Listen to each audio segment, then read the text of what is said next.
Please ma'am, আমাকে যেতে দিন। জানিস, আজ তোর কষ্ট দেখে আমার খুব মজা লাগছে। আর আমার কাছে একটু পানির জন্য সাহায্যও চাইছিস। এখন তুই বল, তুই কেমন বড় ছোট লোক, এক ফোঁটা পানি খেতে আজকে তোকে আমার কাছে সাহায্য চাইতে হচ্ছে। আজ তুমি আমার সাথে যেটা করলে, এর প্রতিদান একদিন তোমাকে দিতে হবে, মনে রেখো। কি বলিস রে ছোট লোকের বাচ্চা, তোর কাছে আমি আবার আসবো? তুই কি করে চিন্তা করলি তোদের মতো গরিবকে শুধু বস্তিতেই মানায়? যা ছোট লোকের বাচ্চা। আম্মু, 20টা টাকা দিবা? বাবারে, আমার কাছে এখন টাকা নেই। আমি আর কিছু বললাম না আম্মুকে। ঘর থেকে একটু বাইরে গেলাম, আড্ডা দিতে চলে গেলাম। কি খবর বন্ধু, কেমন আছো? বেশি ভালো না রে। তুই তো জানিস আমাদের সংসারের অবস্থা। আমি কিছু করতে চাই রে বাবার জন্য। বাবার কাছে টাকা চাইতে লজ্জা লাগে। বাবার কাছে টাকা না থাকলেও পরের কাছ থেকে ধার করে দেয়। আচ্ছা সালমান, বলতো এই গ্রামে কি কিছু কাজ করা যাবে? অনেক কথাই বলে ফেলেছি, এবার আসুন পরিচয়টা দিয়ে নেই।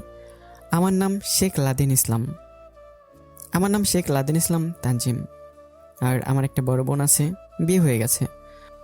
লাদেন, তুই তো জানিস এই গ্রামে কিছুই করা সম্ভব না, শুধু কৃষি কাজ ছাড়া। এখন কি করবি তুই চিন্তা করে দেখ। সালমান, তুই একটা জিনিস দেখছস? যারা ধনী তাদের জীবনটা কি সুন্দর। হ্যাঁ, ওদের টাকার অভাব নেই, টাকা দিয়ে ধনীরা সব কিছু কিনে নিতে পারে, এমনকি আমাদেরও কিনে নেয়। হায় আল্লাহ, কেন যে গরিব করে পাঠাইলা? না আছে চেহারা, না আছে টাকা। বাদ দে তো বন্ধু, আল্লাহ যা করেন আমাদের ভালোর জন্যই করেন। আচ্ছা, কালকে স্কুলে যাবি? হুম। লাদেন, তুই তোর বাবার কাজে সাহায্য করতে পারিস, তাহলে হয়তো তোর বাবার কষ্টটা কিছুটা কমতে পারে। হ্যাঁ রে, তাই আমি চিন্তা করছি। আচ্ছা সালমান, তোর জিএফের কি খবর? এই তো চলছে কোনো রকম। আচ্ছা শোন, একটা কথা তোরে বলাই হলো না। আগামীকাল বাবা আমাদের সবাইকে ঢাকায় নিয়ে যাবে। বাবা স্কুলের শিক্ষকের কাছ থেকে টিসি নিতে বলেছে। দেখ, হায় রে আমার কি কপাল, তুইও চলে যাবি। আমি একা একা কিভাবে থাকবো? বাবা বলেছে যাওয়া লাগবেই। আচ্ছা এখন বাড়িতে চল, অনেক বেলা হয়েছে। হ্যাঁ চল। বাড়ির দিকে আসার পর, আচ্ছা সালমান, এই ঘরটা কেন জানি নতুন নতুন লাগতেছে। এই তো আগামীকাল ঢাকা থেকে এক পরিবার এসেছে। এখন থেকে ওরা নাকি এখানেই থাকবে। আমার দূর সম্পর্কের আত্মীয়ের মামা হয়, আর মামা কয়েকদিন হলো মারা গেছেন, তাই ওরা এখন গ্রামের বাড়িতে চলে আসছে। জানিস লাদেন, ওদের কষ্ট সবসময় লেগে থাকে। এখন নাকি মামার ছেলে কৃষি কাজ করবে। গরিবের আবার কষ্ট কেড়ে, আমাদের কষ্ট তো কেউ আর বুঝতে চায় না। গরিবের ঘরে না হয়ে ধনীর ঘরে জন্ম নিতাম, তাহলে আজকে এত কষ্ট করে থাকতে হতো না। তুই জানিস না গরিবেরা ধনীদের 500 বছর আগে জান্নাতে যাবে? হ্যাঁ, এই দিক দিয়ে ভালোই হয়েছে। আল্লাহ যা করেন ভালোর জন্য করেন। ধনী হলে টাকা চিন্তা থাকতো, আর গরিবের দিন এনে দিন খাই। একথা বলে দুজনে হাসতে লাগলাম। বাড়ির দিকে চলে আসলাম। আচ্ছা ভাই, কাল স্কুলে দেখা হবে। হুম। বাড়িতে আসার পর বাবা বলল, লাদেন, তোর নাকি টাকা লাগবে, তোর মা বলল। না বাবা, লাগবে না। এই নে 10 টাকা রেখে দে। বাবা, আমার কাছে এখন আর টাকা নেই। জানিস তো আমাদের সংসারের হাল, একদিন কাজ করতে পারলে 2 দিন বসে থাকা লাগে। আরে বাবা, লাগবে না, যখন লাগবে তখন বলবো না। আম্মু খেতে দাও। বস বাবা। আপনাদের মতো আমাদের টেবিল নাই, বসে খাবো, তাই একটা মোড়া এনে বসলাম। আচ্ছা মা, আজ কি দিয়ে খাবো? বাবা, আজ মরিচের ভর্তা আর কচু শাক দিয়ে খেতে হবে। আচ্ছা মা, খেতে দাও, অনেক ক্ষুধা লাগছে। খেয়ে পড়তে বসলাম। রাত 12টা পর্যন্ত পড়াশোনা করে ফোনটা একটু হাতে নিলাম। আপনাদের মতো আইফোন নেই ভাই আমাদের, গরিবের কম দামি ফোন হলেই চলে। সকালে উঠে নামাজ পড়ে কিছুক্ষণ লেখাপড়া করে স্কুলের জন্য তৈরি হলাম। রওনা দিব এমন সময় একটা মেয়ে মার কাছে এসে বলল, আন্টি, মা বলছে 1 কাপ লবণ দিতে। দাও মা। বিশ্বাস করেন পাঠক ভাইয়েরা, মেয়েটা দেখতে অনেক সুন্দর, একদম পরীর মতো। দেখতে দেখতে মেয়েটা চলে গেল। কি রে, স্কুলে যাবি কখন? দাঁড়িয়ে আসুস কেন? এই তো যাচ্ছি। আচ্ছা মা, ওই মেয়েটাকে আগে কখনো তো দেখিনি। এই তো গতকাল ঢাকা থেকে এসেছে, লক্ষ্মী একটা মেয়ে খুব। আচ্ছা তুই স্কুলে যা এখন। বাইরে আসার পর দেখলাম সালমান চলে আসলো। কি রে, দেরি করলি কেন? চল তো, তাড়াতাড়ি যেতে হবে। একটা নতুন মেয়েকে দেখলাম, অনেক সুন্দর। দেখে তো আমি একেবারে ক্রাশ খেয়ে গেলাম। আরে ওই নতুন মেয়েটা সুমন মামার মেয়ে, কিন্তু আফসোস ওর বাবা মারা যাওয়ার পর থেকে ও আর পড়াশুনো করতে পারলো না। জানিস মেয়েটা খুব মেধাবী। সালমান, আমি শুধু এতটুকুই জানি রে, গরিবের কোনো জীবন হয় না। কুকুরের মতো ধনীরা যা ইচ্ছে তা করে। টাকা থাকলে পড়ালেখা করতে পারবা, না থাকলে বলবে বাবা তোমার জন্য কৃষিকাজ এই ভালো, তোমার পড়ালেখা করার দরকার নেই, পড়ালেখা করে কি করা, এই লাস্টটা কাজ করেই খেতে হবে। আর মেয়েরা শুধু জামার বাড়িতে রান্না বান্না করতে পারবে। শোন, একটা ভালো খবর হলো, আমি বাবাকে বলেছি বাবা এই বছর তো এসএসসি পরীক্ষা দিব, পরীক্ষা শেষ করে একেবারে চলে আসবো। বাবাও রাজি হয়েছে। তাহলে খুব ভালোই হয়েছে বন্ধু। স্কুলে যাওয়ার পর কিরে সালমান, আজকে ক্লাস করবি? করতে তো হবে, সামনে তো পরীক্ষা। তাহলে চল ক্লাসে যাই। চল। ক্লাস করে বাড়িতে যাবো এমন সময় সালমান বলল, লাদেন, আগামীকাল তো স্কুলের বিদায় অনুষ্ঠান। হ্যাঁ রে, দেখতে দেখতে স্কুল জীবন শেষ হয়ে গেল। বাড়িতে আসার পর, বাবা যা গোসল করে আয়।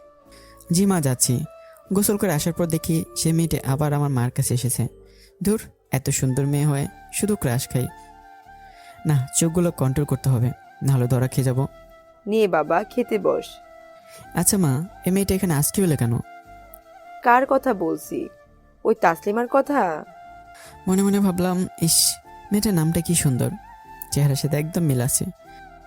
না, তাহলে প্রপোজটা করতেই হয়। এই কি চিন্তা করিস? আরে কিছু না মা। আচ্ছা মা, এই তাসলিমা নাকি মেয়েটার নাম, ও এখানে প্রতিদিন আসে কেন? আরে বাবা, মেয়েটার বিয়ের আলাপ চলতেছে, জানিস তো ওরা খুব গরিব, তাই তাড়াতাড়ি বিয়ে দিতে চায়। আগামী রবিবারে ওরা এসে দিন তারিখ ঠিক করবে, আমাকেও যেতে বলেছে। দুইটা কাশি দিলাম মার কথা শুনে। বাবা তুই ঠিক আছিস তো? হ্যাঁ মা, মনে মনে বললাম, প্রেম করার আগেই ছ্যাঁকা খেয়ে গেলাম। আচ্ছা আম্মু, আমি বাবার কাছে কি হেল্প করব? মোটেও না, সামনে তোর পরীক্ষা, ভালো করে পড়াশোনা কর আগে। আচ্ছা আম্মু, তাহলে আমি এখন একটু ঘুমাবো। রুমে এসে দিলাম এক ঘুম। ঘুম থেকে উঠে সালমানকে কল দিলাম। বল কি হয়েছে? এই তো একটা মেয়ে হয়েছে। আচ্ছা তাহলে তো ভালোই, এই কথাই মামা হয়ে গেলাম। এই শালা, এখন কিন্তু ভালো হচ্ছে না। আচ্ছা বাবা বলো কি হয়েছে? আমি বুঝি তোর বাবা হই? আরে বেটা, এইটা তো কথার কথা। তো তোমার এইটাই কেন বলা লাগবে? দুনিয়াতে কি আর কোনো ভাষা নাই? আচ্ছা সরি, এখন বল কি হয়েছে? পুকুরে পাড়ায় তোর সাথে কথা আছে। তুই 5 মিনিট দ্বারা, আমি 10 মিনিটে আসতেছি। তুই আর কোনোদিনও ভালো হবে না, তাড়াতাড়ি আয়। এই বলে কল কেটে দিলাম। পুকুর পাড়ে সালমান আসার পর, কি হয়েছে বল, এত জরুরি তলব কেন? বন্ধু, প্রেম করার আগে তো ছ্যাঁকা খেয়ে গেলাম। তুই আবার কার প্রেমে পড়লি? ওই সুমন আঙ্কেলের মেয়েকে আমার অনেক ভালো লেগেছে। দূর শালা, তুই আর পৃথিবীতে মেয়ে খুঁজে পেলি না? ওই মেয়ে তো আর মনে হয় কয়েকদিন পর বিয়ে হয়ে যাবে। হ্যাঁ রে, মনে হয় তাই আমার প্রেম করা হলো না রে বন্ধু। আর একটু বড় হ, পরে প্রেম করে নিবি। তাহলে তোর মনে হয় আমি এখনো ছোট? আমার তো তাই মনে হয়, বড় হলে তো তুই প্রেম করতে পারতি। দেখ সালমান, একদম রাগ তুলবে না। শালাস, তোর গার্লফ্রেন্ড আছে দেখে এই কথা বলছিস, না হলে বলতে পারতি। এই জন্যই বলছি পিস্তিদের প্রেমে করতে নেই। তবে রে শালা, আজ তোর আমি খাইছি। এই কথা শুনে সালমান একদিকে দৌড়, আমি ওর পিছনে দৌড়াতে দৌড়াতে বাড়িতে চলে আসলাম। একটু পর বাবা এসে বলল, লাদেন, জি বলো বাবা। সামনে তো পরীক্ষা। জি বাবা। আমার একটা ইচ্ছা ছিল রে বাবা, তুই ভালো করে পড়াশুনো করে বড় একটা অফিসে চাকরি করবি। বাবা তুমি শুধু আমার জন্য দোয়া করো, ইনশাল্লাহ আমি পারবো। আচ্ছা বাবা, তাহলে তুই পড়, আমি যাই। মনে মনে চিন্তা করলাম, বাবার স্বপ্নগুলো সত্যি করতে হবে। তাই এখন প্রচুর পরিমাণে পড়ালেখা করি। স্কুল থেকে অ্যাডমিট কার্ড পেয়ে গেছি, আর মাত্র 3 দিন পরীক্ষার বাকি। দেখতে দেখতে পরীক্ষার দিন চলে আসলো, পরীক্ষাও দেওয়া শেষ হয়ে গেল। এখন শুধু রেজাল্ট দেওয়ার অপেক্ষায়। বাবা, আমি আজকে থেকে তোমার সাথে কাজ করব। না বাবা, তোর কিছুই করতে হবে না, তুই বাড়িতে যা। না বাবা, আমি কাজ করব, বলো আমাকে কি করতে হবে? তাহলে যা, আমাদের গরুর জন্য 1 বস্তা ঘাস কেটে বাড়িতে নিয়ে যা, তাহলেই হবে। জি বাবা। বাড়িতে আসার পর, দেখ দেখ, আমার ছেলেটা ঘেমে একেবারে শেষ হয়ে গেছে। তোরে কে বলেছে ঘাস কেটে আনতে? আয় এইদিকে আয়, শরীরটা মুছে দেই। মনে মনে বললাম, মার মতোই আপন কেউ হয় না। আবার এই মাকে কিভাবে বৃদ্ধাশ্রমে রেখে আসে, হ্যাঁ রে মানুষ। আচ্ছা বাবা, গোসল করে আয়, আমি খাবার দিতেছি। আম্মুর গালে একটা চুমু দিয়ে, ওকে আমার সুইট আম্মু। পাগল ছেলে আমার, যা তাড়াতাড়ি গোসল করে আয়। গোসল করার পর খাবার খেয়ে বিকেলে পুকুর পাড়ে গেলাম। সালমান বলল, পরীক্ষা তো শেষ, আমি কাল চলে যাব, তুই কি করবি? আচ্ছা, তোদের তো অনেকগুলো কোম্পানি আছে, আমাকে একটায় নিয়ে যেতে পারবি? তাহলে নিজের পড়ালেখাটা করতে পারতাম। দেখতে পারি, তবে তোর পড়ালেখা তো কম, তবুও বাবাকে বলে দেখবো নে, যদি দুইজন একসাথে ঢাকায় যেতে পারি। আচ্ছা দেখি বাবাকে কল দিয়ে, তবে রাতে আমি জানাবো, এখন বাড়িতে যাই। ওকে, তাহলে চল। বাড়িতে আসার পর বাবা আমাকে উদ্দেশ্য করে বললাম, মা, আমি সালমানকে বলেছিলাম ওদের একটা কোম্পানিতে কোনো এক পদে নিতে, রাতে বলবে বলেছে, তোমরা কি বলো? বাবা, যাবি ভালো কথা, কিন্তু পড়াশুনো বাদ দিবি না? আরে না, পড়ালেখা বাদ দেবো না, পড়ালেখাও চালিয়ে যাব। রুমে আসার পর কিছুক্ষণ পর সালমান কল দিল। হ্যাঁ সালমান, কি বলেছে আঙ্কেল? বাবা বলেছে নতুন অফিসে নাকি একটা পদ খালি আছে, আর সেটা হলো পিয়নের চাকরি। এখন তুই যদি বলিস তাহলে হবে, আর বেতন ভালোই হবে, তোর পড়ালেখাও চালিয়ে যেতে পারবি, আর তোর পরিবারের খরচ। মনে মনে বললাম, হায় রে দুনিয়ার মানুষ কি স্বার্থপর, টাকা ছাড়া কিছুই হয় না। লাস্ট বন্ধু বলে পিয়নের চাকরি করতে। কি রে, কিছু বল। করব। কখন যেতে হবে? সকালে আমার পরিবার সহ আমি যাব, তুই তৈরি থাকিস 8টার দিকে। ওকে বাই, সকালে দেখা হবে। এখন একটু কাপড় চোপড় গুছিয়ে রাখি। Okay bye. ফোন রাখার পর মাকে গিয়ে বললাম সকালে শহরের দিকে রওনা দিব। মা অনেক কান্না করেছে এই কথা শুনে। যত হোক মার মন তো। সকালে যখন রওনা দেব।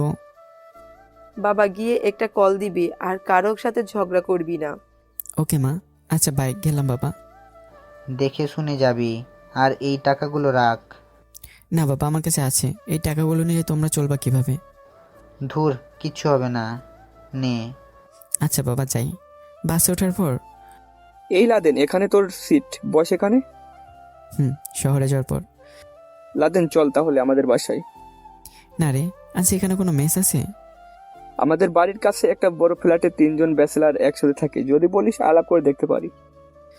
দেখ।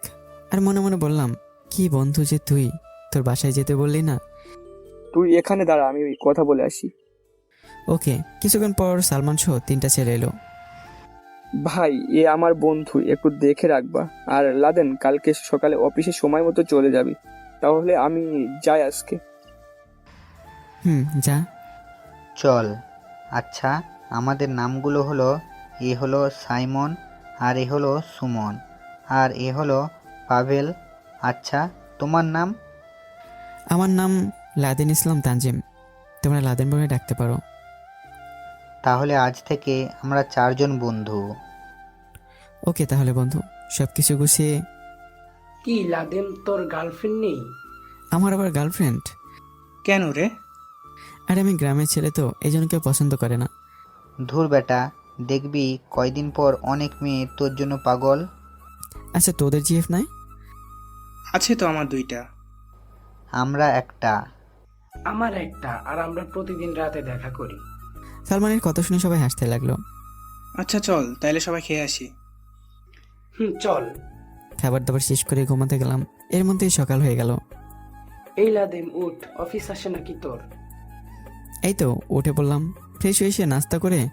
আচ্ছা তোরা এখন কি করবি? কলেজে যাব, আর জিএফ নিয়ে ঘোরাঘুরি করব। আচ্ছা আমাকে তো কলেজে ভর্তি হতে হবে। আচ্ছা বলতো, কোথায় ভর্তি হলে খুব ভালো হবে? কেন, আমাদের কলেজে আমাদের সাথে ভর্তি হবি? ওকে দেখি। আচ্ছা যাই রে। অফিসে যাওয়ার পর সুন্দরভাবে অফিস শেষ করলাম। আসার পথে মাকে একটা কল দিলাম। বাবা কেমন আছোস তুই? সব কিছু ঠিকঠাক আছে তো? আম্মু তুমি কোনো অযথা চিন্তা করো না, সব ঠিক আছে। আচ্ছা বাবা, সুন্দর করে লেখাপড়া করিস, আর দেখে শুনে চলবি। জি আম্মু। আচ্ছা আম্মু রাখি। কল রাখার পর মনে মনে চিন্তা করলাম, এই ভূতনে আমার হবে না, আমার একটা টিউশনই দরকার। দেখি সালমানকে একটা কল দিয়ে। সালমানকে কল দিয়ে দেখি ব্যস্ত বলছে। ধুর, সবাই স্বার্থপর। বাসায় যাওয়ার পর কলিং বেল বাজালাম। সাইমন এসে দরজা খুলে দিল। কিরে লাদেন, তোরে এত চিন্তিত লাগছে কেন? আমার একটা টিউশনই দরকার। এই কথা আগে বলবি না? আমার গার্লফ্রেন্ড এর বান্ধবীর একটা ছোট্ট বোন আছে, ওর জন্য একটা মাস্টার দরকার। তাহলে ফোন দিয়ে বলে দেই যে তুই যাবি? হ্যাঁ বল, কখন থেকে পড়াতে হবে? দাঁড়া, কিছুক্ষণ ওর গার্লফ্রেন্ডের সাথে কথা বলে। আজকে থেকে কি যেতে পারবি? হ্যাঁ অবশ্যই, বল কখন যেতে হবে? এই রাত 7টার দিকে যাবি। আচ্ছা, অনেক কথা হয়েছে। আচ্ছা লাদেম, তুই কলেজে ভর্তি হবি কখন? দেখি অফিস থেকে সময় করে ছুটি নিয়ে ভর্তি হব। তাড়াতাড়ি করিস। কথা বলতে বলতে 6টা বেজে গেল। আচ্ছা সালমান, কোন ঠিকানায় যেতে হবে? উত্তরা, এই ঠিকানায় যেতে হবে। আচ্ছা তুই কল দিয়ে বলছিস তো? হ, তুই শুধু গিয়ে বললি সুমাইয়া আমাকে পাঠাইছে। তোর গার্লফ্রেন্ডের নাম কি সুমাইয়া? হ। আচ্ছা যাই তাহলে। কোনো সমস্যা হলে কল দিস, এই আমাদের নাম্বারগুলো রাখ। দে সবগুলো নাম্বার নিয়ে। আচ্ছা তাহলে যাই। যাওয়ার পর সুমনের ঠিকানায় গিয়ে কলিং বেল বাজালাম। বাবা, তুমি কি? আন্টি, আমাকে সুমাইয়া পাঠাইছে। ও, তাহলে তুমি সেই মাস্টার। অনেক ছোট লাগে তোমাকে। আন্টির কথায় লজ্জা পেলাম। লজ্জা পাওয়ার কিছু নেই, আমি মজা করে বললাম। আসো বাবা ভেতরে। ভেতরে যাওয়ার পর এই টিভি রেখে দেখ, তোর নতুন মাস্টার আইছে, তোর টেবিলে নিয়ে যা। আসুন স্যার। টেবিলে আসার পর, পিচি তোমার নাম কি? আমার নাম ফারজানা। আচ্ছা তুমি কোন ক্লাসে পড়ো? স্যার, আমি ক্লাস 5-এ পড়ি। আমাকে স্যার বলবা না, তাহলে কি বলবো স্যার? ভাইয়া বলতে পারো। আচ্ছা ভাইয়া। এখন এটা বলো তো, কিছু প্রশ্ন দিলাম। এভাবে অনেক সময় চলে গেল। কিছুক্ষণ পড়ানোর পর একটা মেয়ে এসে বলল, ফারজানা, আমার মোবাইলটা কই? তোমার রুমে রেখে আসছি। আমি তো মেয়েটাকে দেখে অবাক। এত সুন্দর মেয়ে হয়, টানা টানা চোখ, কি টানা টানা চোখ। থাক আর বলবো না, পরে আবার আপনারা আমাকে লুচ্চা বলবেন। ও ভাইয়া, আপু চলে গেছে, আর দেখতে হবে না। এই কি বলে এসব? ভাইয়া, আপু কিন্তু কারোর সাথে প্রেম করে না। আপনার জন্য লাইন কিন্তু ক্লিয়ার। এই মন দিয়ে পড়ো। এসব তোমায় কে বলেছে? আমি তোমার আপুর দিকে চেয়ে আছি। ভাইয়া, আমি কিন্তু সব দেখেছি। আচ্ছা দেখছো ভালো, এখন পড়ো। পড়া শেষ করে, আচ্ছা ফারহানা, তোমার আপুর নামটা কি? আমার আপুর নাম রিমি, আর আমি জানি আপনার আপুকে পছন্দ হয়েছে। এই পেচি মেয়ে, এখন মার খাবা। মনে মনে রিমি নামটা তো খুব সুন্দর। ভাইয়া, আপনার নাস্তা। নাস্তা শেষ করে, আচ্ছা এগুলো তোমার বাড়ির কাজ। আসার পথে দেখি রিমি বসে বসে টিভি দেখছে। চোখে চোখ পড়তেই আমি চোখ নামিয়ে চলে আসলাম। মনে মনে বাবা, কি টানা টানা চোখ, শুধু আকর্ষণ করে। বাসায় আসার পর, কি বন্ধু, কেমন টিউশনি করাইছস? খুব ভালো, তবে তোর গার্লফ্রেন্ডের বান্ধবী এত সুন্দর আগে জানতাম না। কি বন্ধু, প্রেমে পড়লা? সবগুলো আমাকে নিয়ে হাসাহাসি করতে লাগলো। দিলাম সবগুলোকে কিল ঘুষি। খাওয়া দাওয়ার পর্ব শেষ করে যখন ঘুমাতে যাব, তখন আমি বললাম, কালকে অফিস থেকে ছুটি নিলাম, কালকে কলেজে ভর্তি হব। ওকে। যে যার মতো ঘুমাতে চলে গেলাম। সকালে উঠে নাস্তা করে কলেজের দিকে রওনা দিলাম। কলেজে যাওয়ার পর দেখি একদল মেয়ে র্যাগিং করছে। কিরে চল, ওই মেয়েগুলো যারা নতুন আছে তাদের র্যাগিং করে। এমন মেয়েও আছে দেশে, শহরে না আসলে জানতে পারতাম না। হঠাৎ এই ছেলে এদিকে আসতো। যাক বাবা, তোরে তাহলে দেখে ফেলছে। আচ্ছা চল গিয়ে দেখি কি হয়। এই তোরা এখানে কি? তোরা যা। না মানে, ও তো আমাদের বন্ধু। তো কি হয়েছে, না তোদেরও দেখতে হবে? আচ্ছা আপু, ওকে বেশি কিছু করবেন না। ওরা চলে যাওয়ার পর হঠাৎ দেখি একটা মেয়েকে কেমন জানি চেনা চেনা লাগছে। আরে এই তো রিমি। দেখ মিম, ওকে ছেড়ে দে, ও আমার ছোট বোনের মাস্টার। তাহলে তোকে আজকে একটু বেশি করে আদর করতে হবে। এই ছেলে, আমার তোকে পছন্দ হয়েছে, এখন একটা কিস কর। আমি তো এই মেয়ের কথা শুনে ব্যাককল বনে গেলাম। আমাকে নাকি তার পছন্দ হয়েছে, তা আবার নাকি কিস করতে হবে। কি ফালতু কথা বলে দেখি এই মেয়ে। এই মিম, তুই পাগল হয়ে গেলি? কি বলছিস কাকে? এই ছেলে, তুমি যাও। আমি ক্লাস শেষের পর সবাইকে এই কথা খুলে বললাম। সবাই আমার কথা শুনে হাসতে লাগলো। বন্ধু, তাহলে তো খুব ভালো, নতুন একটা জিএফ পাবা। এমন গন্ডি গার্লফ্রেন্ড আমার দরকার নেই। এখন চল, ভর্তি হতে হবে। ভর্তি কার্যক্রম শেষ করে সবাই মিলে একটু ঘোরাঘুরি করতে করতে রাত হয়ে গেল। রেডি হয়ে টিউশনি করতে গেলাম। ভালো আছেন ভাইয়া? হ্যাঁ এই তো আলহামদুলিল্লাহ ভালো। তুমি? এই তো ভাইয়া ভালো। বাড়ির কাজ করছো? এই যে স্যার। এই তো গুড গার্ল। হঠাৎ রিমি এসে হাজির। ফারজানা, তুই একটু স্যারের খাবার নিয়ে আয়, আমি একটু তোর স্যারের সাথে কথা বলে আসি। ওকে আপু। কি স্যার, আমার বান্ধবীর সাথে প্রেম করবেন না? কি স্যার স্যার বলছেন? আমার নাম লাদেন, লাদেন বলে ডাকতে পারেন। আর আমি এরকম গন্ডি মেয়ের সাথে প্রেম করব না। আমি তো প্রেম করবো আপনাদের মতো মেয়ের সাথে। আমার কথা শুনে লজ্জা পেল রিমি। আপনার ফোন নাম্বারটা পেতে পারি? 017। আচ্ছা স্যার, তাহলে রাতে কল দিমুনে। এই বলে রিমি চলে গেল। ভাইয়া আপনার নাস্তা। হ্যাঁ, নাস্তা করা শেষ। কিছুক্ষণ পরে বাসায় চলে আসলাম। বাসায় আসার পর ঘুমোতে যাব এমন সময় দেখি কে জানি ফোন দিল। দেখি অচেনা একটা নাম্বার। কে বলছেন? বলেন তো কে? ফারজানার বড় বোন। চিনলেন কি করে? আপনার মতো সুন্দরী মেয়েকে আর বলতে পারি? জান, আমি এত সুন্দর না। আমার কাছে তো আপনি একটা পরী। জানেন, আপনাকে অনেক সুন্দর লাগে আমার কাছে। তাহলে তো মনে হয় আমাকে আপনি পছন্দ করেন। না মানিয়ে না মানে না করে সত্যি করে বলেন। সত্যি বললে বকা দিবেন না তো আবার? আরে না, বলেন। আপনাকে আমার ভালো লাগে। শুধু কি ভালো লাগে, আর কিছু না? আমি আপনাকে বিয়ে করতে চাই। বাবা, সরাসরি প্রপোজ? হুম। আমার কিছু কথা আছে, যদি রাখতে পারেন ভেবে দেখতে পারি। হ্যাঁ, অবশ্যই বলতে পারেন।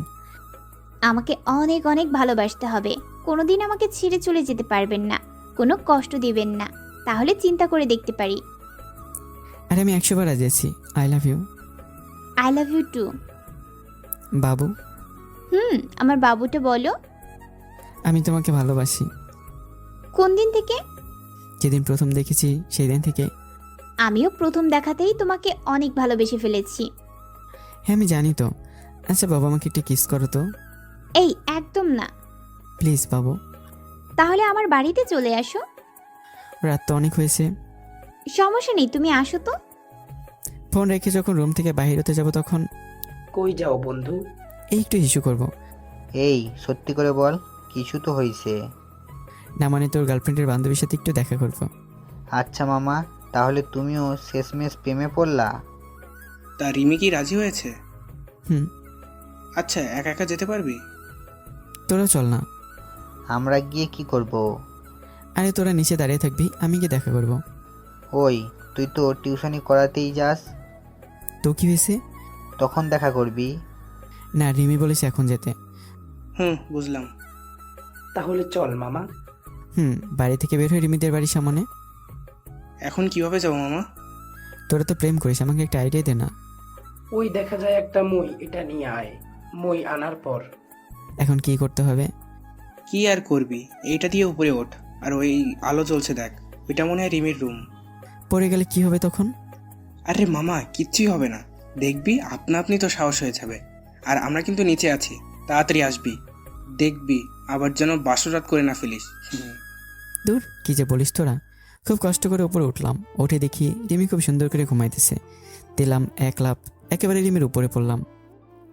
রিমিও চিৎকার করতে যাবে, দিলাম লিপ কিস করে। অনেকক্ষণ পরে ছাড়লাম। কি বাবু, কেমন দিলাম? রিমি চোখ বড় বড় করে তাকিয়েছে আমার দিকে। এভাবে তাকিয়েছো কেন? এই তুমি আসতে বলছি, এই জন্য কি সত্যি সত্যি চলে আসতে হবে? আমার দুইটা না, একটা মাত্র কলিজা। তার কথা কি আমি ফেলে দিতে পারি? তুমি আসছো ভালো কথা, তাহলে আমার উপরেই কি পড়তে হবে? এই হাসবা না একদম। আর আমার উপর থেকে সরো। না বাবু, আমার এভাবে অনেক ভালো লাগলো। এই কথা বলতে রিমি আমার উপর উঠে আমাকে নিচে ফেলে দিল আর আমার বুকে মাথা রেখে। এখন হয়েছে। তুমি এত তাড়াতাড়ি ঘুমিয়ে পড়লা যে? তো কি করব? তুমি তো আমাকে বলছো আসতে। আমি কি সত্যি জানি নাকি তুমি চলে আসবা? আচ্ছা বাবু, বলো। আমরা কয়টা বাচ্চা নেব? এই কিসব উল্টাপাল্টা কথা বলো। না, বিয়ের আগে সব ঠিক করে রাখা তো খুব ভালো। না, এইসব কথা আমরা বিয়ের পর আলোচনা করব। হুম। আচ্ছা বাবু, আমাদের সম্পর্ক মেনে নিবে কি সবাই? আমার মা অনেক ভালো। আমার মা ঠিকই আমাদের মেনে নেবে। বাবা একটু রাগী, কিন্তু বাবা পরে মেনে নেবে। আমার পরিবার যদি না মেনে নেয়? তাহলে আমরা পালিয়ে বিয়ে করব।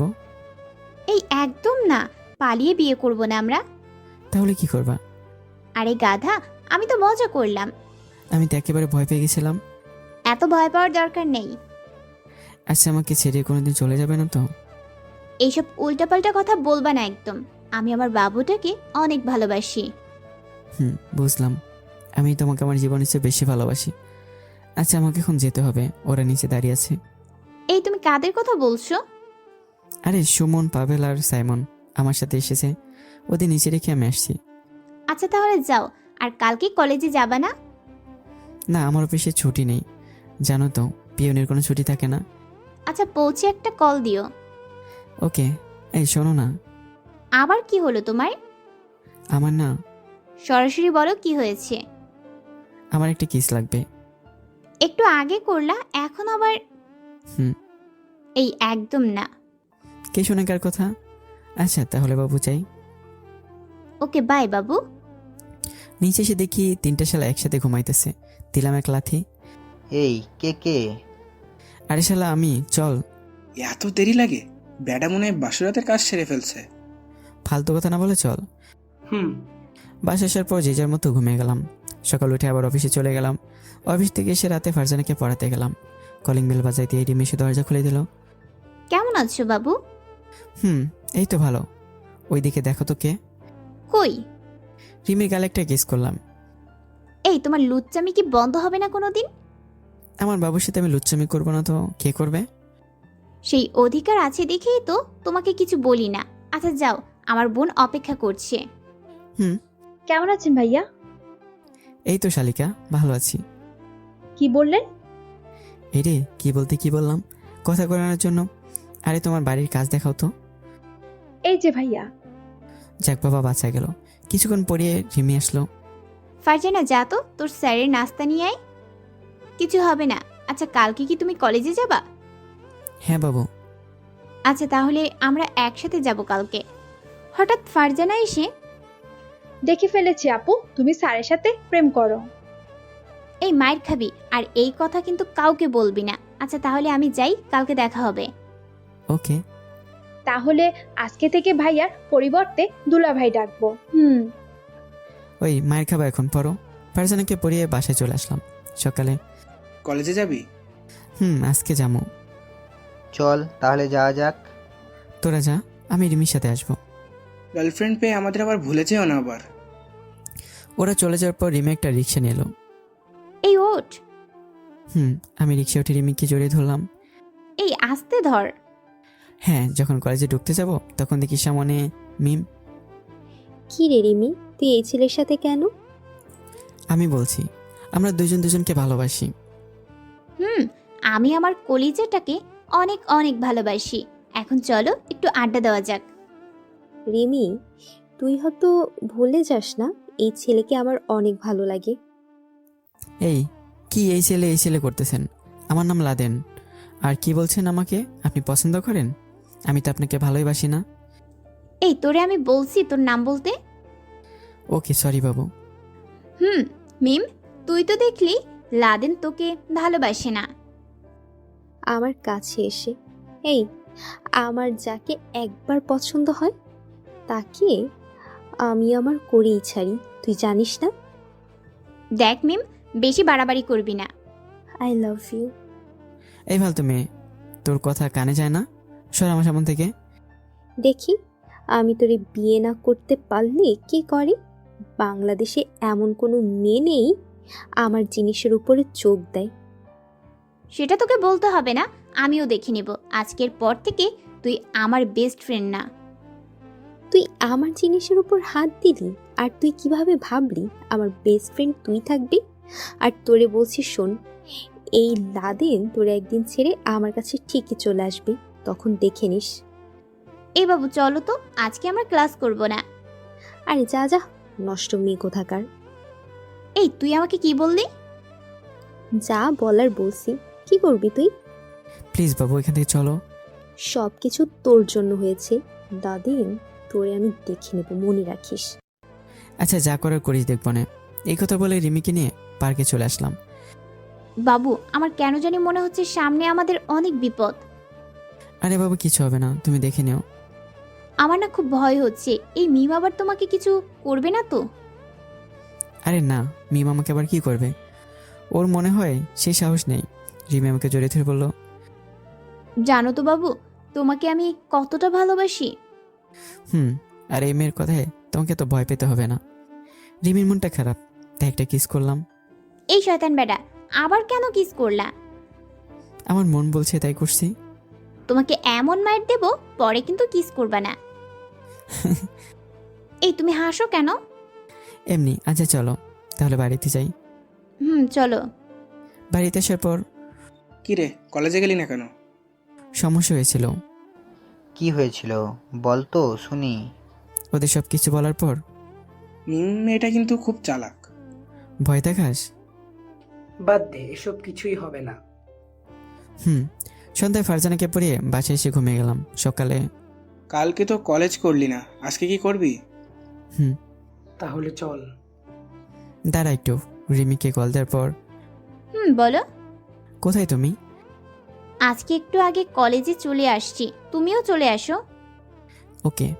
ফোন রেখে দিয়ে ওদের সাথে রওনা দিলাম। কলেজে যাওয়ার পর রিমিকে দেখি দাঁড়িয়ে আছে। আমি রিমির কাছে গিয়ে, কি করে আমার বাবুটা? এই তুই আমার সাথে কথা বলবি না শালা প্রতারক, তুই আমাকে কিভাবে পারলি ধোকা দিতে? এই বলে কান্না করতে লাগলো। কি হয়েছে বলবা তো আগে। এই ভিডিওটা কি দেখ। রিমি ঠাস ঠাস করে দুইটা দিল আমার দুই গালে। ভিডিওতে দেখি আমার আর মিমের এত কাছাকাছি পিক দেখলে মনে হবে যেন আমি মিমের সাথে রুম ডেট করছি। বিশ্বাস করো, এটা এডিট করা। এই তুই আমার ইজ্জত কেড়ে নিয়ে তুই আজকে আমার বেস্ট ফ্রেন্ডের দিকে চোখ দিস? রিমি, তুমি মিমের কথা বিশ্বাস করো না। তুমি এই সুমন, পাবেল আর সাইমনকে গিয়ে জিজ্ঞেস করে দেখো, কালকে রাতে আমি ওদের সাথেই ছিলাম। কি রে লাদেন, তুই মিথ্যে কথা বলিস কেন? তুই না রাতে বললি তুই মিমের সাথে রুম ডেট করতে যাবি? আর আমরা যখন তোরে বলছিলাম তাহলে রিমির সাথে তোর কি, তখন তুই বলছিলি তুই শুধু রিমিকে টাকার জন্য ভালোবাসিস, বলিস নাই? এখন ভুলে গেলি? ব্যাস, আর কাউকে কিছু বলতে হবে না। ছি ছি ছি, তোর যেহেতু এত টাকার দরকার ছিল আমাকে বলতি, আমি দিতাম। আসলেই গরিবেরা শুধু টাকা খুঁজে। এই তোর কি যোগ্যতা ছিল আমার সাথে প্রেম করার? কিন্তু আমার চোখে তুই খুব একটা ভালো ছেলে ছিলি, এই জন্য তোরে আমি ভালোবাসতাম। আসলে রাস্তার ছেলে রাস্তাই মানায়, কোনো বড় লোকের ঘরে না। শালা ফকিন্নি, আর কোনোদিন আমার সামনে আসবি না। এই বলে রিমি কান্না করতে করতে চলে গেল। পাবেল, সুমন আর সাইমন কি লাভ পেলে আমার সাথে এমনটা করে? টাকার জন্য সব করা যায় বন্ধু, টাকার কাছে তো তুমি কিছুই না। কি লাদেন, এখনো তো তোমার পাশে কেউ নেই, এখনো সময় আছে, আমাকে বিয়ে করে নাও। আমার জীবন থাকতে কোনোদিন তোরে আমি বিয়ে করব না। একদিন সময় এসব বলে দেবে, তখন মিম আমি তোরে দেখে নেব। আর সুমন, পাবেল, সাইমন তোদের আমি বন্ধুর মতোই দেখতাম। আর তোরা আমার সাথে এমন করলি, কিছুই বলবো না রে, ভালো থাকিস। এই তোরে আমি বিয়ে করার জন্য এত কিছু করলাম, আর তুই কি না এখন চলে যাবি? আমার সাথে চল, তুই যা বলবি আমি সব দেব তোরে। পারবেন আমার রিমিকে আমার বুকে ফিরিয়ে দিতে? পারবেন আমার বন্ধুদের আমার বুকে ফিরিয়ে দিতে? এই বলে আমি কলেজ থেকে বেরিয়ে গেলাম। আজ খুব কান্না পাচ্ছে। মাকে বলতে খুব ইচ্ছে করছে, মা গো দেখো তোমার ছেলেটা খুব একা, গরিবের কোনো ভালোবাসা হয় না, গরিবের আছে শুধু কষ্ট, গরিবকে শুধু সবাই দয়াই করে, কেউ আর ভালোবাসতে পারে না। এ বলে কান্না করছি আর হেঁটে হেঁটে যাচ্ছি। হঠাৎ কোত্থেকে যেন একটা গাড়ি এসে আমাকে তুলে নিয়ে গেল। আমার মুখে কি জানি একটা দিলে আমি অজ্ঞান হয়ে গেলাম। যখন আমার জ্ঞান পেল তখন আমি দেখি একটা বড় ঘরে আমাকে চেয়ারের সাথে বেঁধে রাখা হয়েছে। আর এখানে জঙ্গল ছাড়া কিছু নেই, এখানে মনে হয় মানুষ খুব কমই আসে। একটু পর দেখি তিনজন লোক, তাদের সাথে আমার কথা বলার মতো শক্তি হারিয়ে ফেলেছি, কারণ তারা হলো সুমন, পাবেল আর সাইমন। কি বন্ধু, কেমন দিলাম? আমার সাথে কেন এমন করলি? বলছি না বন্ধু, আমাদের জন্য টাকাই সব। এই তো ওদের মন বলতে কিছু আছে? কি আমাদের মন বলতে কিছুই নেই? দাঁড়া দেখাচ্ছি মজা তোরে। এই বলে তিনজনে তিনটা লাঠি নিয়ে আমাকে পেটাতে লাগলো। মারতে মারতে আর পারছি না। প্লিজ আমাকে তোর আর মারিস না, নাহলে আমি মরে যাব, ছেড়ে দে আমাকে। তোরে এখানে আনছি মারার জন্য না, কিন্তু তোর কথার জন্য তোরে মারতে হলো। এখন বল, তুই মিমকে বিয়ে করবি কিনা? আমাকে তোরা যদি মেরে ফেলিস তবু আমি মিমকে বিয়ে করব না। কি, বিয়ে করবি না? তোরে তো এখনো মারিই নাই, এখন দেখ মার কারে কয়। এই তোরা থাম। আমি মেয়েটাকে দেখে অবাক হয়ে গেলাম, কারণ মেয়েটা ছিল মিম। এই তোরা যে এভাবে মারছিস, ও মরে গেলে আমি বিয়ে করব কাকে? কথা কোথাকার। আচ্ছা ঠিক আছে, এখন কি আমরা চলে যাব? না, তোরা এখানে থাক। এখন বল আমাকে বিয়ে করবি কিনা, নাকি আমাকে অন্যভাবে তোকে বলাতে হবে? যদি বিয়ে করতে হয় তাহলে আমি একমাত্র রিমিকে বিয়ে করব। আর তোর মতো মেয়েকে বিয়ে করা তো দূরের কথা, তোর সাথে কথা বলতে আমার এখন ঘৃণা হচ্ছে। দেখলি এর ব্যবহার, এজন্য ওকে মারা দরকার। আর আমাদের টাকাগুলো দে, আমরা চলে যাই, তুই যা ইচ্ছে তাই কর এর সাথে। এই নে, এখানে 50 লাখ টাকা আছে, নিয়ে চলে যা। আর এই কথা যেন কারো কানের কাছে না যায়। কেউ জানতে পারলে এর পরিণাম কিন্তু ভালো হবে না। আশা করি ভালো করে বোঝাতে পারলাম। আরে এসব তোর চিন্তা করতে হবে না, তুই যদি একে মেরেও ফেলিস কেউ কিচ্ছু জানতে পারবে না। ছি, বিশ্বাসঘাতকরা, তোরা একসময় আমার বন্ধু ছিলি, আমার তো ভাবতে ঘৃণা লাগে। হি, ভালো থাকিস বন্ধু। আলবিদা। এখন এখানে কেউ নেই, শুধু আমি আর তুই। আমাকে মেরে ফেললেও আপনাকে আমি কোনোদিনও বিয়ে করব না। এক কথা কতবার বলবো?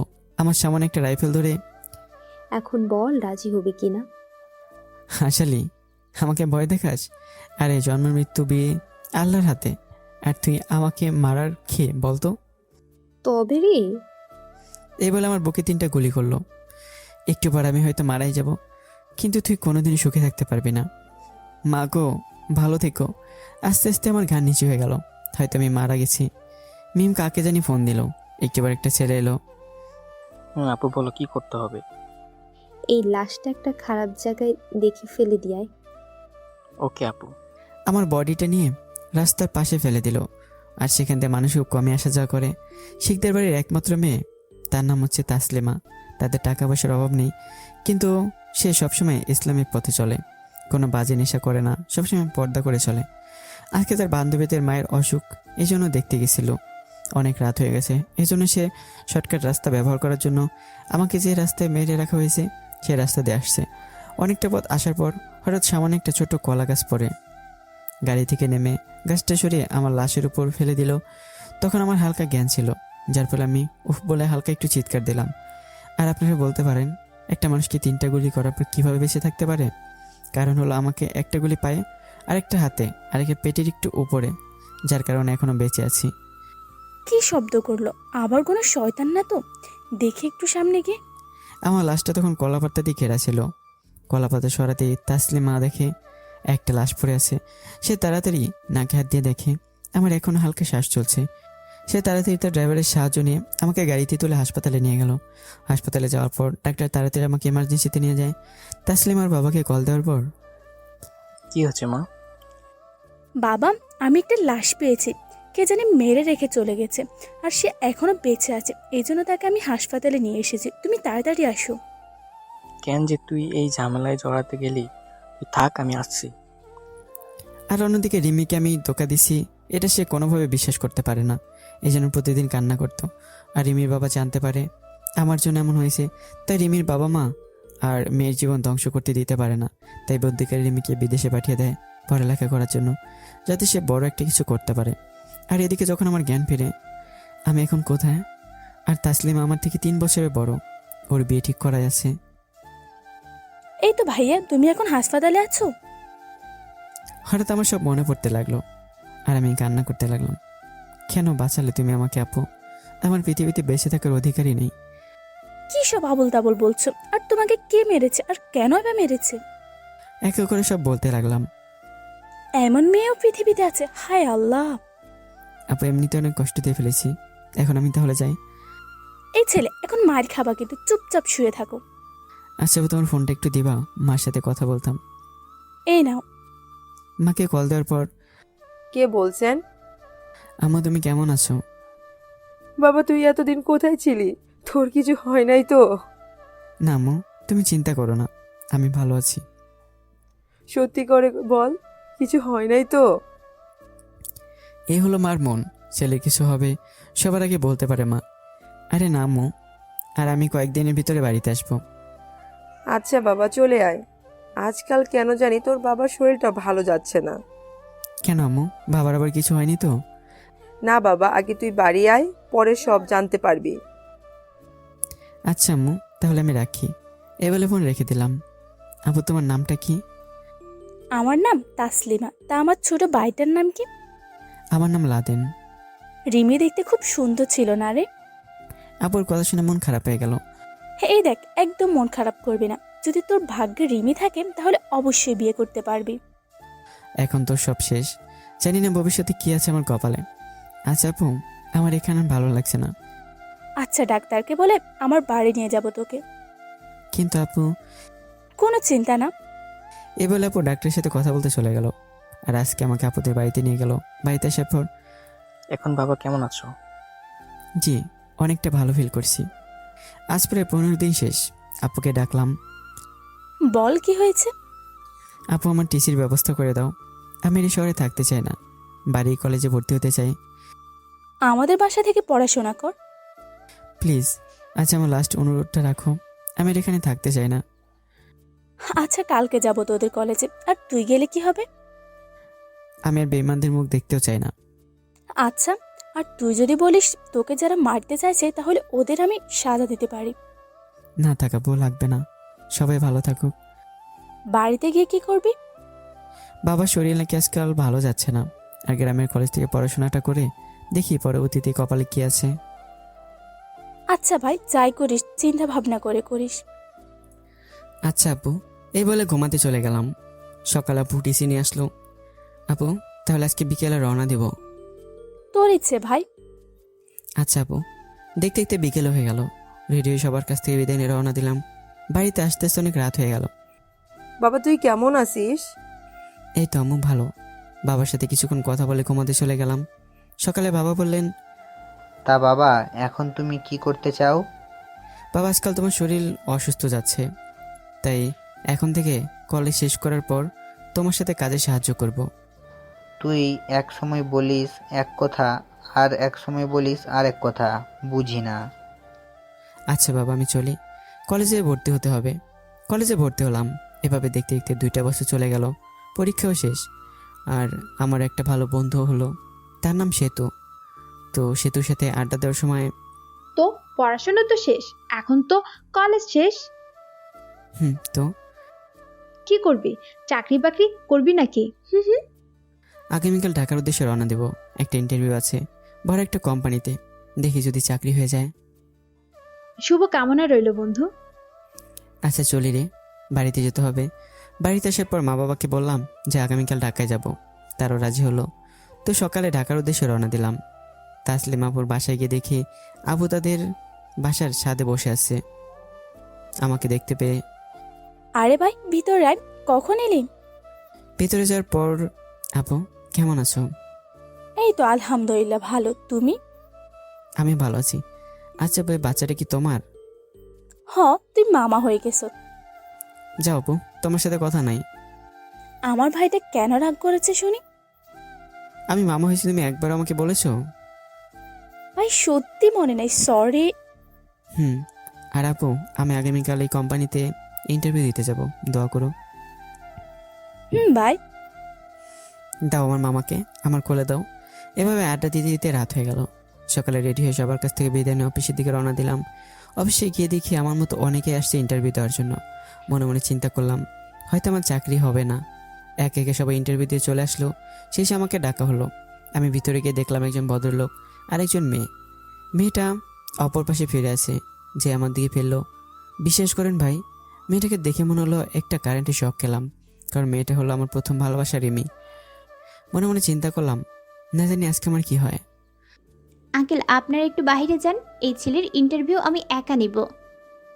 আঙ্কেল বাইরে যাওয়ার পর, কিরে ছোট লোক, লাস্টে আমার অফিসে চাকরি করতে এলি? আমি মনে মনে বলছি না, কোনো কিছু বলা যাবে না। বাবার শরীরটা আজকাল ভালো যাচ্ছে না, জরুরি একটা চাকরি দরকার। তাই ভদ্রতা খাতিরে বললাম, জি ম্যাম আমার একটা চাকরি দরকার।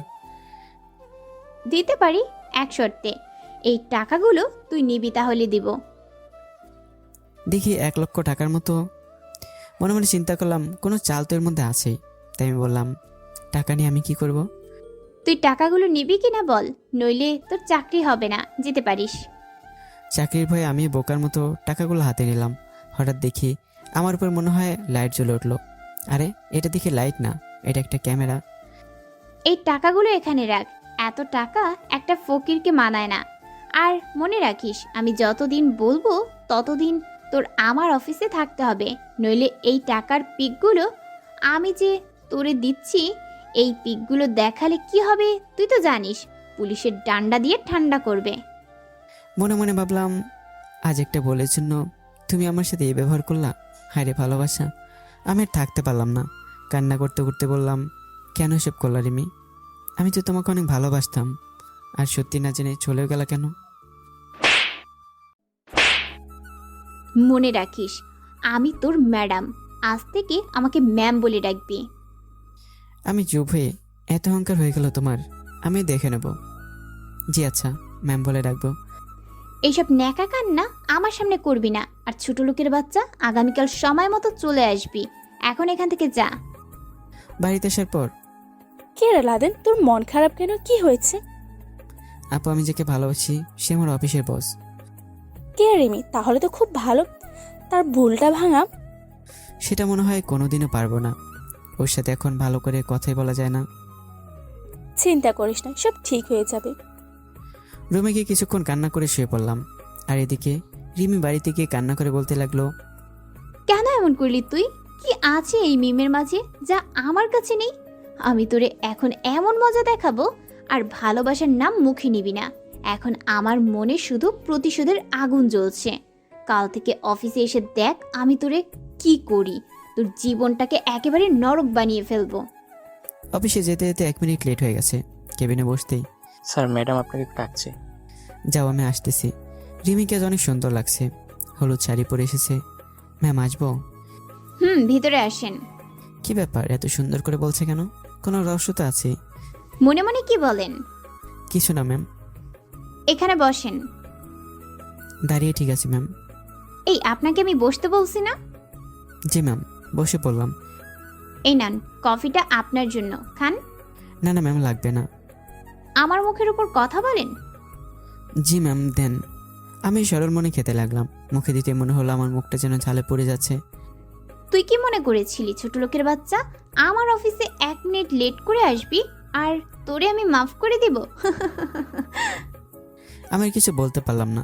অতিরিক্ত ঝালের কারণে আমার মুখটা একদম লাল হয়ে গেছে। যে আমি উঠে পানি খেতে যাবো তখন, এই কোথায় যাস? কোনো পানি খেতে পারবি না, আর এখানে চুপ করে বসে থাক। রিমি পানির একটা বোতল দিয়ে বলল, কি পানি খাবা? প্লিজ ম্যাম একটু পানি দেন, খুব ঝাল লাগছে। ঝালের কারণে চোখ দিয়ে পানি চলে এসেছে। যখন আমাকে ধোকা দিছিলি তখন এমন কষ্ট আমারও হয়েছিল। এখন আর সহ্য করতে পারছি না, কান্না করে বললাম, প্লিজ ম্যাম আমাকে যেতে দিন। জানিস আজ তোর কষ্ট দেখে আমার খুব মজা লাগছে, আর আমার কাছে একটু পানির জন্য সাহায্যও চাইছিস। এখন তুই বল, তুই কেমন বড় ছোট লোক, 1 ফোঁটা পানি খেতে আজকে তোকে আমার কাছে সাহায্য চাইতে হচ্ছে। রিমির এই কথা শুনে আমার ঝালটা ওধা হয়ে গেছে। আজ তুমি আমার সাথে যেটা করলে এর প্রতিদান একদিন তোমাকে দিতে হবে, মনে রেখো। কি বলিস রে ছোট লোকের বাচ্চা, তোর কাছে আমি আবার আসবো? তুই কি করে চিন্তা করলি? তোদের মতো গরিবকে শুধু বস্তিতেই মানায়। যা ছোট লোকের বাচ্চা, এই ফাইলগুলো আধা ঘন্টার ভিতর করে আনবি, নয়তো এমন হাল করব বাড়িতে যেতে পারবি না। ম্যাম এত ফাইল 8 ঘন্টার ভিতরে কিভাবে করে আনবো? মেয়েদের সাথে রুম ডেট করতে পারিস ভালোই, আর ফাইলগুলো করে আনতে পারবি না? ম্যাম আমার চরিত্র নিয়ে কথা বলবেন না। তোর আবার কিসের চরিত্র রে? সারাদিন কোনো না কোনো বড় লোকের মেয়েকে পটিয়ে রুম ডেট করতে নিয়ে যাস, আবার বলিস চরিত্র নিয়ে কথা বলবেন না। আমি জানি রিমি আমার উপরে প্রতিশোধ নিচ্ছে, তাই কিছু না বলে আমার কেবিনে এসে কাজ করতে লাগলাম। আমার পাশের টেবিলে একটা মেয়ে কাজ করছে। আমাকে দেখে, হাই, আপনার নাম কি? আমার নাম শেখ লাদেন ইসলাম তানজিম। আপনার? আমার নাম বর্ষা। আচ্ছা, আপনি দেখলাম ম্যাডামের কেবিনে আধা ঘন্টার মতো কি করছিলেন? যা বাবা, এখন কি বললো?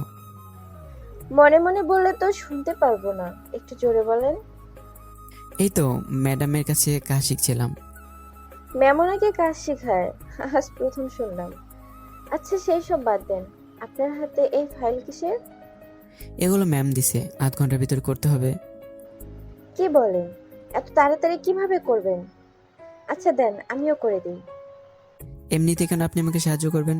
পরে আপনি বিপদে পড়তে পারেন। আচ্ছা তাহলে আজকে থেকে আমাকে বন্ধু ভাবতে পারেন। এখন দেন তাহলে। আচ্ছা এই নিন, কাজ করতেছি আর কথা বলছি। আচ্ছা, আপনার কোনো গার্লফ্রেন্ড নেই? এসব শুনে আপনি কি করবেন বলেন তো? আরে এমনি জানতে চাইলাম আর কি। গরিবের আবার গার্লফ্রেন্ড? সত্যি বললাম না, না হলে সমস্যা হতে পারে। কেন, গরিবরা বুঝি মানুষ না? আজকাল গরিবের কোনো দাম নেই। গরিবকে তো ধনীরা মানুষ বলেই মনে করে না, যেভাবেই সে সেভাবেই কাটায়। নিজের মনটা বড় করেন, তাহলে এসব ফালতু চিন্তা আসবে না। মানুষ তো মানুষই, এর মাঝে আবার গরিব ধনী কি? আচ্ছা সব বাদ দেন, আপনার কোনো বয়ফ্রেন্ড নেই? না, আমি এসব বয়ফ্রেন্ড বিশ্বাস করি না, একেবারে বিয়ে। আমি এটাই ভালো মনে করি। স্যার ম্যাম আপনাকে ডাকছে। যাও, আমি আসতেছি। এই নেন, আমার কাজ হয়ে গেছে। ধন্যবাদ আপনাকে। বন্ধুর মাঝে নো সরি নো ধন্যবাদ। আচ্ছা যাই, দেখি ম্যাম কি বলে। হুম। ম্যাম আসতে পারি? ভিতরে আয় ছোট লোক। মনে মনে বললাম, এত অহংকার হয়ে গেল তোমার। একদিন দেখো, এই অহংকারই হবে পতনের মূল। কিরে ছোট লোকের বাচ্চা, যেখানেই বড় লোকের মেয়ে দেখিস সেখানেই কথা বলতে শুরু করিস। ম্যাম, ওর সাথে জাস্ট পরিচিত হলাম, এর বেশি কিছু না। প্রথম প্রথম পরিচয়, তারপর প্রেম, তারপর প্লিজ ম্যাডাম, আর কিছু বলবেন না। এই যে আপনার ফাইল নিন। দে, আর এই ফাইলগুলো নে। ম্যাম, লাঞ্চ করবো তো, লাঞ্চের সময় হয়ে গেছে। আর এই ফাইলগুলো কিভাবে করে আনবো? আমাকে এত কথা বলতে আসবি না, কিভাবে করবি তুই জানিস। আর তোর মতো ছোট লোকের কোনো খাবার খাওয়া লাগবে না। ম্যাম, গরিব বলে কি আমরা মানুষ না? মানুষ তো ঠিকই, তবে তোদের মতো গরিবের এটাই প্রাপ্য। ম্যাম, কিরে, এভাবে দেখিস কি? চোখ নিচে নামা বলছি। শালা লুচ্চা কোথাকার, জাগিয়ে কাজ কর। কেবিন আসার পর কি ব্যাপার লাদেন, তোরে মেম এত ফাইল আবার দিল কেন? জানি না রে। আচ্ছা চল তাহলে লাঞ্চ করে আসি। না রে, আমার অনেক কাজ আছে, তুই কর। আরে চল না, কিছু হবে। লাঞ্চ শেষ করে আবার কাজ করতে লাগলাম। কাজ করতে করতে অফিসের সময় হয়ে গেল। লাদেন বাড়িতে যাবি না? একটু দেরি হবে, এই ফাইলটা শেষ করে আসছি। প্রথম দিনে এত দেরি করে বাড়িতে যাবি? সমস্যা নেই রে, কাজ তো শেষ করতে হবে, তুই চলে যা। আচ্ছা। কাজ শেষ করতে করতে দেখি 9টা বেজে গেল। এখন শুধু আমি, পিয়ন আর রিমি আছি। একটু পর দেখি রিমি বাড়ির জন্য বের হয়েছে। আমাকে দেখতে পেয়ে, আর কাজ করতে হবে না, চলে যাও। জি ম্যাম। মনে মনে ভাবলাম, তাও রিমি কি এখন আমাকে ভালোবাসে, নাকি ওর মনে এখন আমার জন্য ঘৃণা আছে? বাসায় আসতে আসতে রাত 9:30 মতো বেজে গেল। কলিং বেল দিতেই তাসলিমা আপু এসে দরজা খুলে দিল। কি রে, তোর এত দেরি হলো কেন? সে অনেক কাহিনী আপু, আগে ফ্রেশ হয়ে নেই, পরে বলতেছি। ফ্রেশ হয়ে এসে দেখি আপু আমার রুমে বসে আছে আর বলল, কি হয়েছিল রাজকে? রিমি তোর আবার কিছু করে নাই তো? সব কিছু আপুকে বলার পর তোর ধোকা দেওয়াটা রিমি এখনো মানতে পারে না, তাই হয়তো তোর এত কষ্ট দিচ্ছে। আপু, ওরে তুমি এখন অনেক ভালোবাসি, কেন এমন করে আমার সাথে? কান্না করিস না রে ভাই, দোয়া করিস সব যেন ঠিক হয়ে যায়। দুলাভাই কোথায় আপু? এই তো মাত্র অফিস করে এসেছে। আচ্ছা খেতে চল। খাবার টেবিলে। কি খবর শালা বাবু, কেমন আছো? এই তো দুলাভাই, আলহামদুলিল্লাহ ভালো, তুমি? আমিও। খাবার টেবিলে তাসলিমার আব্বু, মানে আমার আঙ্কেল। বাবা আমি আগামীকাল চলে যাব। কোথায় যাবেন আঙ্কেল? লন্ডনে যাব, একটু কয়েকদিন থেকে চলে আসব। বড় একটা কোম্পানির সাথে ডিল হয়েছে। এখন আপনারা বলতে পারেন, আপুর বাবা যেহেতু নিজেরই কোম্পানি আছে, তাহলে রিমির অফিসে কী করি? আসলে আমি নিজের যোগ্যতায় কাজ করতে চাই, আশা করি বোঝাতে পারলাম। আচ্ছা আঙ্কেল। খাবার শেষ করে রুমে এসে মনে মনে চিন্তা করলাম, আগামীকাল আঙ্কেলের যেহেতু চলে যাবে, এয়ারপোর্ট পর্যন্ত এগিয়ে দিয়ে আসতে হবে, তাহলে আগামীকাল অফিস থেকে ছুটি নিতে হবে। কিন্তু এটা তো আমার ম্যাডামের নাম্বার নেই। কিন্তু আমার কাছে তো ম্যাডামের নাম্বার নেই। বর্ষাকে একটা কল দিই। বাড়ি যাওয়ার সময় বর্ষা তার নাম্বারটা আমাকে দিয়ে গেছিল। কল দেওয়ার পর, আসসালামু আলাইকুম, কে বলছেন? ওয়ালাইকুম আসসালাম, আমি তোমার জামাই বলছি। মজাবাদ দিয়ে বলেন কি, নইলে ফোন রেখে দিব। মনে করে দেখো আমি কে। ও লাদেন তুই? হুম। তা কি মনে করে আমাকে কল দিলি? ম্যাডামের নাম্বারটা একটু দাও তো। আচ্ছা সত্যি করে বল তো, তোর আর ম্যাডামের মধ্যে কিছু নেই তো? ফালতু কথা না বলে দিবি নাকি বল। আরে বাবা রাগ করতে হবে না, তোর 013170। আচ্ছা এখন বল, নাম্বার দিয়ে তুই কি করবি? কালকে অফিস থেকে ছুটি লাগবে। ও মা, এ কি, একদিন অফিস করে পরের দিনে ছুটি কেন? কালকে আমার দূর সম্পর্কের আপুর বাবা দেশের বাইরে যায়, তাই এয়ারপোর্ট পর্যন্ত এগিয়ে দিতে আসতে হবে, এই জন্য ছুটি লাগবে। আচ্ছা রাখি রে, ম্যামকে কল দিতে হবে। আচ্ছা। ভদ্রতার খাতিরে ম্যাম বলতে হয়। কোথায় ছিল এক সময় আমার ভালোবাসা, আর এখন ম্যাম। আসলে এই সময় সব কিছু শিখিয়ে দিয়ে যায়। যাক গিয়ে সেসব কথা বাদ দিই। রিমিকে কল দেওয়ার পর, আসসালামু আলাইকুম ম্যাম, কেমন আছেন? ওয়ালাইকুম সালাম, কে বলছেন? জি ম্যাম, লাদেন বলছি। কেন কল দিছ? ম্যাম কালকে আমার ছুটি লাগবে। একদিন হইল না অফিসে আসলি আর বলিস কালকে আমার ছুটি লাগবে। কেন রে, কোন মেয়ের সাথে বুঝি রুম ডেট করতে যাবি? প্লিজ ম্যাডাম, আপনার পায়ে পড়ে বলি, এসব আমাকে আর বলবেন না। আর কাল আমার ছুটি লাগবে, কারণ আমার দুঃসম্পর্কের আত্মীয়র আপুর বাবা বিদেশে যাবে এজন্য। আচ্ছা দিলাম ছুটি, ছুটির পর তোর শেষ দিন হবে। কল রেখে দেওয়ার পর ঘুমিয়ে গেলাম। সকালে রেডি হয়ে আঙ্কেলকে এয়ারপোর্ট পর্যন্ত দিয়ে আপু আর দুলাভাইকে সাথে নিয়ে কিছু সময় ঘোরাফেরা করলাম। রাতে মাকে কল দিলাম। কেমন আছোস বাবা? জি আম্মু, আলহামদুলিল্লাহ ভালো। তুমি? এই তো ভালো। মা, কিছুদিনের ভিতরে তোমাদেরকে ঢাকায় নিয়ে আসবো। কিন্তু কোনো কিন্তু না, বাড়িতে আর থাকা লাগবে না। তোর বাবা মানবে? তুমি রাজি করাও। আচ্ছা দেখি কি বলে। আচ্ছা। ফোন রেখে সকালে অফিসের জন্য বের হই। রাস্তায় এসে কিছু দূর সামনে যেতেই রিমির গাড়ি আমাকে দেখে বলল, এই গাড়িতে ওঠ। সরি ম্যাম, আমি রিক্সা দিয়ে যেতে পারবো। তোরে যা বলছি তাই কর। কি আর করবো, অফিসের ম্যাডাম, তাই কিছু বললেও সমস্যা। তাই ড্রাইভারের পাশে বসে পড়লাম। কিছু দূর যেতেই, এই গাড়ি থেকে নাম। জি ম্যাম। তোরে নামতে বলছি, নামবি কিনা? গাড়ি থেকে নামার পর রিমি ড্রাইভারকে বললো চলে যেতে। এই তুই গাড়ি ঠেলে নিয়ে অফিসে যাবি, আমি ভিতরে বসে থাকবো। কি বলেন এসব ম্যাম? আপনার মাথা খারাপ হয়ে গেছে? গাড়িতে তো পেট্রোল আছে, তাহলে ঠেলতে হবে কেন? কালকে অফিসে আসিসনি, এইটার শাস্তি মনে কর। ম্যাম একটু চিন্তা করে দেখেন, এত দূর পর্যন্ত কিভাবে ঠেলে নেব? আমার মুখের উপর কথা বলার পরিমাণটা কিন্তু ভালো হবে না। কিছু বললেই সমস্যা, তাই কিছু না বলে গাড়ি ঠেলতে লাগলাম। রাস্তার মানুষজন সব আমার দিকে তাকিয়ে আছে। রাগে আমার শরীর ফেটে যাচ্ছে, কিছু বলতে পারতেছি না। অফিস পর্যন্ত যেতে যেতে পুরো শরীর ঘেমে গেছে। রিমি আমাকে দেখে হাসতে লাগলো। আর কিছু বললাম না। অফিসের কেবিনে বসতেই, কিরে লাদেন, এভাবে থেমে গেলি কেন? সে অনেক কাহিনী। এখন বল, তুই কেমন আছিস? এই তো আমি ভালো আছি, তুই কেমন আছিস? ভালো। এর মাঝে পিয়ন এসে বলল, ম্যাম আপনাকে ডাকছে। রিমির কেবিনে আসার পর, জানিস তোর কষ্ট দেখে আমার খুব ভালো লাগতেছে। যা আমার জন্য এক মগ কফি নিয়ে আয়। কিন্তু এটা তো পিয়নের কাজ, তাছাড়া আমি কেন কফি আনতে যাব? তুই যাবি নাকি পিকগুলো সবাইকে দেখাবো? দেখানো লাগবে না, যাচ্ছি। আর এক মগ কফি আনবো কেন? তোরে যা বলছি তাই কর, এত বেশি কথা বলবি না। জি ম্যাম। কফির মগ নিয়ে ম্যামের রুমে আসার সময় দেখি সবাই আমার দিকে অদ্ভুত দৃষ্টিতে তাকিয়ে আছে। এর মাঝে বর্ষা বলল, কিরে লাদেন, তোর হাতে কফির মগ কেন? আর তোরে দিয়ে কফি বানাচ্ছে কেন? একটা মুচকে আসি দিই, সব কপাল রে, তুই এসব বুঝবে না। তুই যেদিন থেকে অফিসে আসলি সেই দিন থেকেই তোরে বুঝতে পারছি না। এত বুঝতে হবে না, দেরি হলে আবার বকা দেয়। তাই কফির মগ নিয়ে ম্যামের রুমে আসার পর, দেখ কফির মগটা। এই নিন ম্যাম। এখন তুই আমার জুতোগুলো পরিষ্কার করে দে। এই কথা শুনে আবেগের বসে বলে ফেললাম, প্লিজ রিমি, আমাদের মাঝে যা হয়েছে সব ভুলে যাও। আর চলো না, আমরা নতুন করে সব শুরু করি। যেহেতু ভুলটা আমার ছিল, তুমি সত্যটা জানতে পারিনি। তোর সাহস কি করে হয় আমার নাম মুখে নেওয়ার? আর কি বলিস, আমি আবার তোর সাথে রিলেশন করব? কেন রে, বড়লোকের মেয়ে বুঝি পেলি না?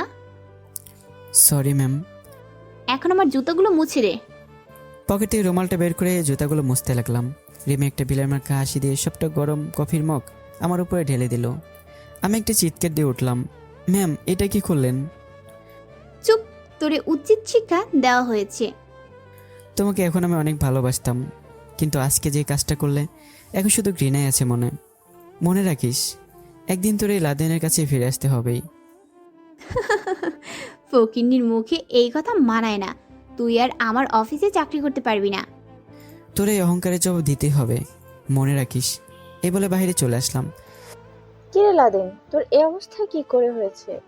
তোর শরীরে অনেক জায়গায় তো পুড়ে গেছে। শরীরের উপরে দেখতেছিস পড়ে গেছে, আমার তো ভিতরে সব জায়গায় পোড়ারে। কি হয়েছে আমাকে বল শুনি।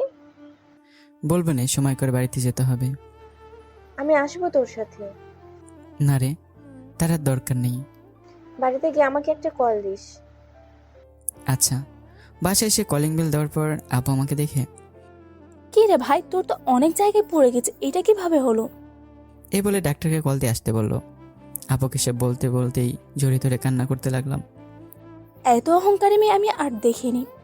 যদি কোনোদিন আমার কাছে আসে, দেখিও আপু, আমিও দেখে নেব। এখন শুধু আমার মনে ওর জন্য রাগ জমা আছে। ডাক্তার আসার পর কিছু ওষুধ দিয়ে চলে গেল। এখন কেমন লাগছে ভাই? এই তো আপু, একটু ভালো। আচ্ছা এখন চল, কিছু খাবি? তুমি যদি আমার নিজের আপু হতা খুব ভালো হতো। তোর পাগল, আমি তোর আপুই। এখন চল, খাবি? আমার মামা কই আপু? ঘুমাইতেছে। আচ্ছা আপু, আমার জন্য যে এত কিছু করো, আমি তো তোমার নিজের ভাই না।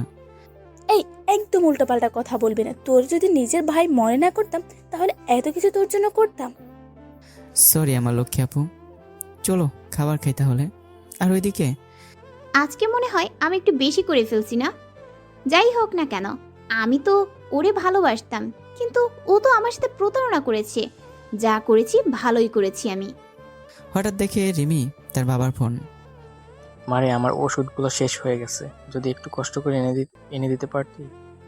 আচ্ছা বাবা, আনতেছি। রিমি ম্যানেজারকে বলে অফিস থেকে বের হওয়ার সময় দেখে বর্ষা কেমন করে যেন তাকিয়ে আছে। কি এভাবে আমার দিকে না তাকিয়ে নিজের কাজ করেন? কিছু না মনে করলে একটা কথা বলবো ম্যাম?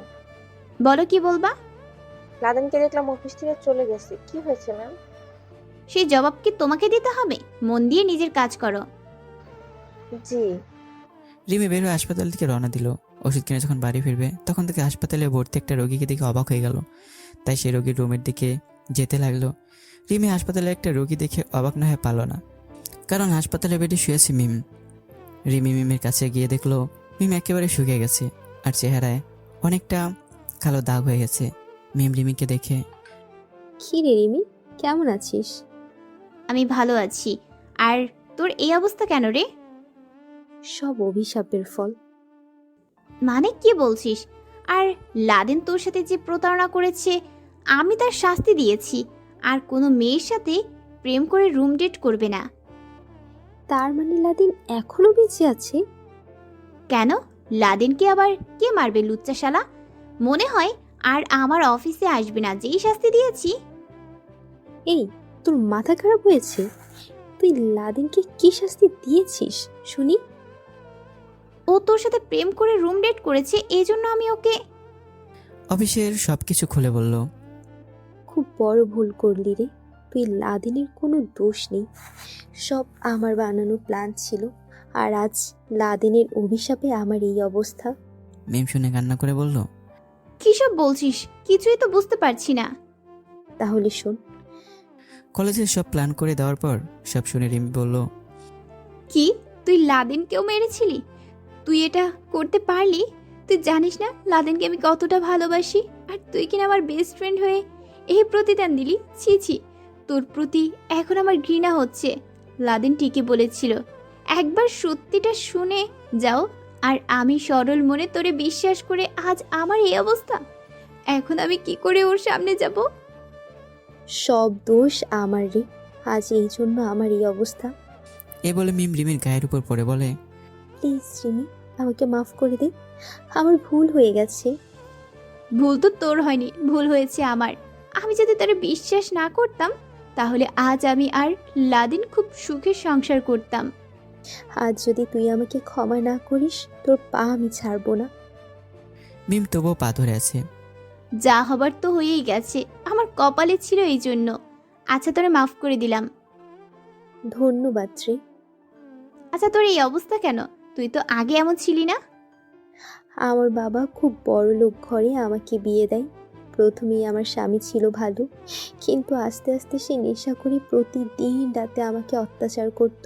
কাউকে বলতে পারতাম না, কিন্তু পরে এক সময় এমন হয় সে তার বন্ধুদের নিয়ে আমাকে রেপ করায়। এই জন্য আমি বাবাকে সব বলি। পরে বাবা আমাকে সেখান থেকে নিয়ে আসে। কিন্তু একটা জিনিস বুঝলাম না, তুই লাদেনকে মেরে ফেলার পরেও কিভাবে বেঁচে আছে? আমিও তো বুঝতে পারছি না। যে বাঁচিয়েছে খুব ভালো করেছে। জানি না এখন আমাকে মেনে নেয় কিনা। দরকার পড়লে আমি লাদেনের পায়ে ধরবো, আমাকে নিয়ে যা। তার আর দরকার নেই। আমার লাদেনের কাছ থেকে ক্ষমা চাইতে হবে রে, নইলে মরেও আমি শান্তি পাবো না। আচ্ছা লাদেনের বন্ধুদের কি খবর? ওরা কিভাবে পারলো তোর সাথে হাত মিলিয়ে লাদেনের সাথে প্রতারণা করলো? লাদেনের বন্ধুদের সবাইকে মেরে ফেলা হয়েছে। কি বলিস? কে মারছে? ওর বন্ধুরা টাকার জন্য একটা বড় গুন্ডাকে মেরে ফেলেছিল। পরে গুন্ডাটার ভাই ওর বন্ধুদের মেরে ফেলেছে। তুই জানলি কিভাবে? নিউজে। আচ্ছা এখন যাই রে, লাদেনের কাছে ক্ষমা চাইতে হবে। আর এদিকে আমি সেতুকে কল দিলাম। কি রে কুত্তা, এতদিন পর তোর আমাকে মনে পড়লো? সরি রে, একটু ব্যস্ত ছিলাম তো এই জন্য। দূরে গেলে সবাই পরে হয়ে যায়। আচ্ছা বাদ দে এসব কথা, তুই কেমন আছিস? গরিবের খোঁজখবর কে নেয়? লাথি খাবি সেরি। সত্যি কথা বললে তো গায়ে লাগবে। ধুর, তোর সাথে কথাই বলবো না। কই রাগ করার কথা আমার, আর রাগ করলি তুই? তো তুই কিভাবে কথা বলছিস? রাগ করবো না তো কি করবো? আচ্ছা বাবা, সরি। আমি ভালো আছি, তুই কেমন আছিস? এই তো আমি ভালো আছি। এভাবে অনেকক্ষণ কথা বলার পর ঘুমিয়ে পড়লাম। হঠাৎ দিকে একটা মেয়ে আমাকে ডেকে তুললো। মেয়েটাকে দেখে দেখে কেমন যেন চেনা চেনা লাগছে। কি দুলা ভাই, চিনতে পারছেন না? ও, তার মানে তুমি আমার ছাত্রী ফারজানা। দেখতে তো মার্শাল্লাহ অনেক কিউট হয়েছে আগের চেয়ে। ধন্যবাদ দুলা ভাই। দুলা ভাই বলবা না, ভাইয়া বলো। আর তুমি এখানে কি করো? শুধু আমি না, আমার আপু সাথে বাবা মাও এসেছে। কিন্তু কেন? আপুর আর তোমার বিয়ের কথা পাকা করতে। ফারজানার কথা শুনে রাগ উঠে গেল। তাই শোয়া থেকে উঠে বাইরে আসার পর দেখি আপু আর দুলা ভাইয়ের সাথে তারা কথা বলছে। আর রিমিকে দেখি এক কোণে দাঁড়িয়ে আছে। আমি আপুকে বললাম, আপু একটু এদিকে আসবা? ভাই বল কি হয়েছে? দেখো আপু, আমি মেয়েকে বিয়ে করতে পারবো না। দেখ আমার ভাই, এক সময় তো তুই এই মেয়েকে ভালোবাসতি, আর সে তো আরে জেনে বুঝে সব করে নাই। আমাকে বলেছে মিমের কাছ থেকে নাকি আজ সত্যিটা জানতে পেরেছে।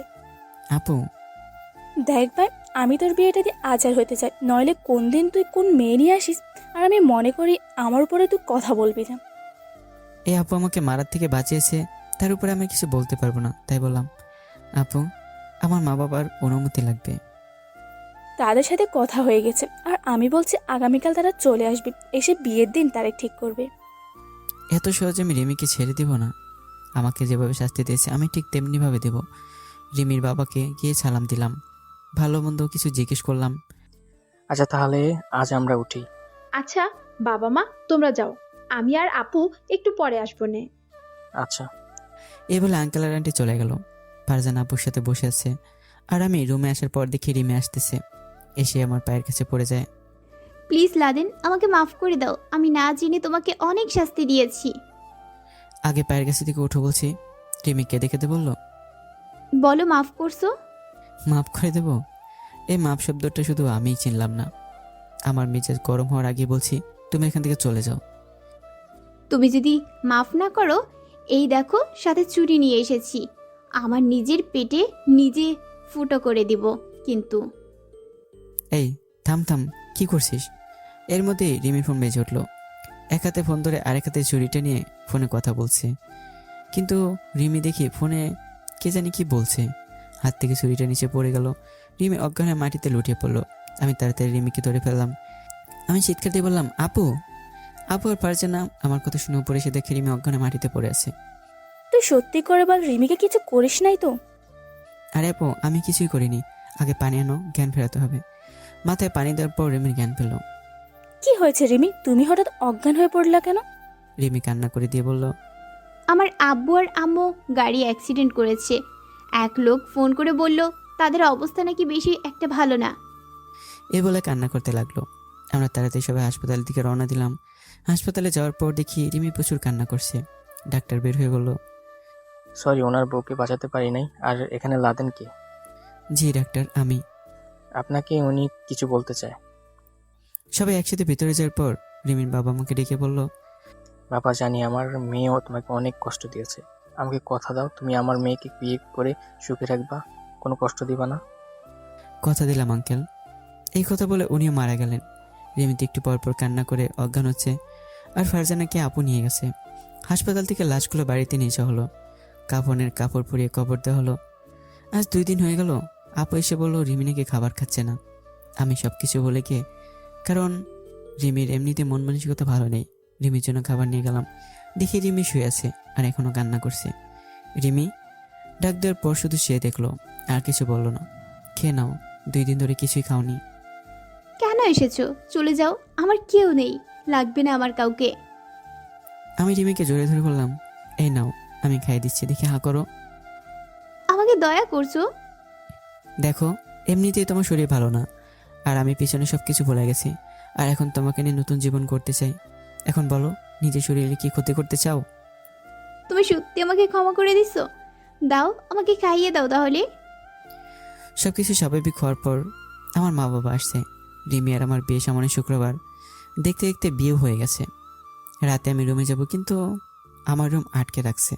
আর এ তো দেখি মিম এবার কোত্থে গেল।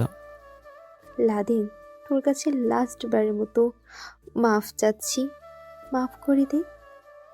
আজকে আমার একটা শুভ রাত, তাই মাফ করে দিলাম, যা। রুমে ঢোকার পর রিমি এসেছে আরাম করলো। আমি রিমিকে জড়িয়ে ধরে বললাম, এই কি করো? তোমার স্থান আমার পায়ে নয়, আমার বুকে। আচ্ছা চলো 2 রাকাত নফল নামাজ আদায় করে নিই। নামাজ শেষে, রিমি এই নাও তোমার দেনমোহর। আমার টাকা লাগবে না, আমার তো চাই আপনাকে, আপনি হলেও হবে। তা বললে হবে না, না বলছি। আচ্ছা দাও। আমার বউকে তো অনেক সুন্দর লাগছে। যাও, কি যে তুমি বলো না। আচ্ছা, তোমার কাছ থেকে একটা কথা জানার ছিল। বলো। মিম তোমাকে মারার পর কে তোমাকে বাঁচাইলো? ওই আমার তাসলিম আপু। আমাকে মাফ করে দিচ্ছ তো মন থেকে বলো। মাফ করে একটা মহৎ গুণ, আর আমি তো আমার বাবুর উপর রেগে থাকতে পারি না। জানো বাবু, তুমি যেদিন আমার উপর গরম কফি ফেলে দিছিলা, তখন আমার খুব রাগ হয়েছিল। সরি বাবু। এই কান্না করবা না একদম, যা হয়েছে সব ভুলে গেছি আমি। তুমি যেহেতু আমার। কি ব্যাপার, কাঠের নিচে কিসের শব্দ করে? ও মা, এই তো দেখি ফারজানা। দুলা ভাই, এই তুই ঘাটের নিচে কি করিস? দেখছিলাম আপু, মানুষ বাসরাতে কি করে। ফারজানা তুই যা তো। বকা দেন কেন দুলা ভাই? ফারজানা যাওয়ার পর দরজা লাগিয়ে, এখন বলো। আমি আজ আমার ভালোবাসার মানুষ পেয়ে গেছি, এখন বলো তুমি আমার কাছে কি চাও? আমি চাই সারা জীবন তুমি আমার পাশে থাকবা, আর আমার বাচ্চাদের মা হবা। কয়টা বাচ্চা নিব আমরা? এই একটা ফুটবল টিম হলেই হবে। এতগুলো? হুম। তাহলে তো অনেক পরিশ্রম করতে হবে। তাহলে বসে আছি কেন? এই লাইট অফ করলাম। তো বন্ধুরা, গল্পটা এখানেই শেষ করা হলো। একটু ছোট হয়েছে, তবে আশা করি ভালোই লাগবে। আল্লাহ হাফেজ।